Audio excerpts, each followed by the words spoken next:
Welcome back to Arise Xchange. There are good regulations, there are bad regulations, and then there are regulations that make no sense other than to generate a lot of paperwork. With that premise, we debut our new segment, the Regulatory Police State, understanding how the federal government has gotten its fingers in every aspect of how we do business, make money, create jobs, and live our lives. We start with Aaron Smith from A.W. Smith Financial, who is a frequent guest here on Arise Xchange on small businesses. Good afternoon, Aaron. Hi, Andrew. Thanks for having me. Thank you for being here. Let me just ask you the general thought from your clients on where we stand with regulations. Do they believe they're now too burdensome? Well, certainly, Andrew. Once again, we're in the red zone right now, and we're trying to get to the end zone. We have an improving housing market. The unemployment rate is starting to decline. We have a rising U.S. energy production right now.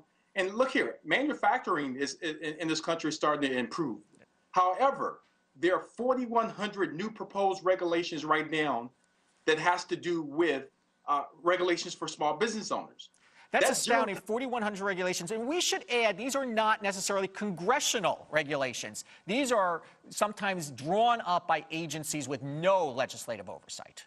Well, I tell you what, you're absolutely correct. I tell you, my clients are not happy about it. The people that we talk with in the business community, Andrew, they're not happy about it. One thing that's interesting that I want to note here is that they feel that they're being overregulated.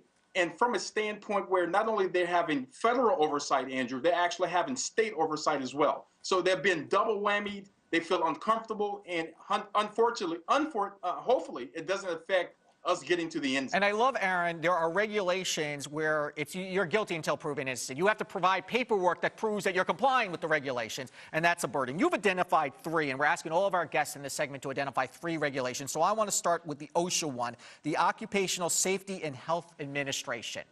Correct. Well, crystalline silica dust, that's one of the big deals right now with OSHA, making sure that workers are protected, Andrew, that they don't get seriously ill. And that's important. That's sure. Business owners understand that. But look at what's happening with OSHA. They are regulated, overly regulated. That's 420,000 businesses right now in this country. Not all construction, Andrew, that are dealing with this type of regulation, and we think it's too much. It's basically you're complaining that's a one-size-fits-all, which is how the federal government operates because they're one big government overseeing everybody. Well, I'll tell you, I want to say this, Andrew. We wish, the small business owner wishes that they can put themselves in the small business chair. That's correct. Now, I want to move you to the second one because I want to make sure we have enough time to get through this. Securities and Exchange Commission. We just had Bernie Madoff segment on. I think the SEC does a terrible job of keeping criminals from ripping off people and a really good job of preventing small businesses from raising money.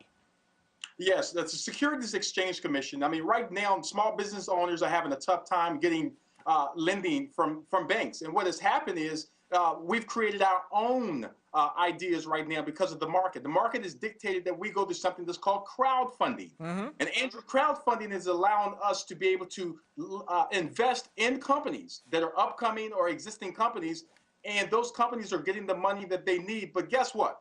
The government wants to now overregulate or want to regulate crowdfunding. Yep, they want to regulate crowdfunding, and they've created more paperwork to do it. And Department of Defense. Yes, Department of Defense. Another one, big deal here right now. If you are a government contractor, you are employed with a corporation that deals with government contracts.